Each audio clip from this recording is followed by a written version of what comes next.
Now I'm going to show you how to use Claude for Google Sheets. I'm not as familiar with Claude, so let's see how we can use it so far. I'm going to go ahead and open it up. Whoops, that's not Claude. Here we go. And I went ahead and did the same prompt as I did on the previous video for ChatGPT at the top, the exact same prompt. I need to create a spreadsheet for expenses. I listed what I wanted the columns to be, and I said I wanted to show these for the 12 months of the year. And again, Claude responded similar to ChatGPT, where it pretty much gave me directions step by step on how I should create the spreadsheet based on my prompt. So I did the same thing at the bottom. I added another prompt saying create the spreadsheet with the information provided above. And it was kind of interesting. Claude said, unfortunately, I don't have the capability to actually create and share full spreadsheets. However, I can provide a detailed mock-up of what the spreadsheet would look like with the expenses, categories, and months you specified. So this should look kind of familiar if you saw the previous video on ChatGPT. Again, it provided what the code would look like as opposed to it in spreadsheet form. Looks slightly different than ChatGPT's.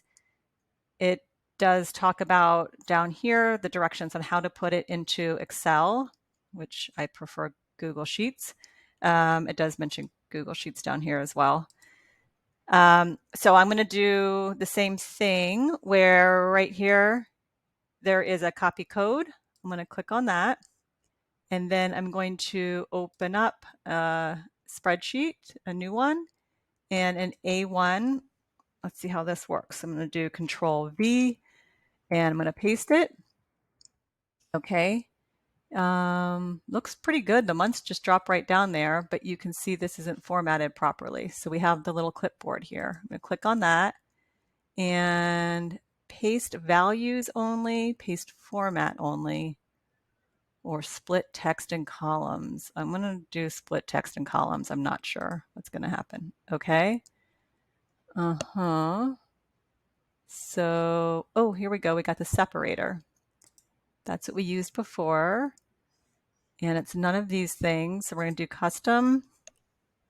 By separator, what I mean is this line here and here. You see this? That's the line separator, I believe is what they call it. And so I'm going to hit Shift, and that button on my keyboard, it's above the Enter key. I don't know what it looks like on yours, but I'm just identifying that. And then I hit Enter. It looks like it already removed it. Yeah, it took it out pretty quickly. Actually, on this compared to the ChatGPT, I had to make less adjustments. I didn't have to take out. ChatGPT had numbers on the left here. So this looks pretty good. However, they did not include the total formulas at the bottom. ChatGPT did that, so I kind of like that. So you can see the two differences. This is how you can use Claude to transfer information, specifically code, to create a spreadsheet in Google Sheets. Check it out. Next, I'm going to show you how to use Perplexity.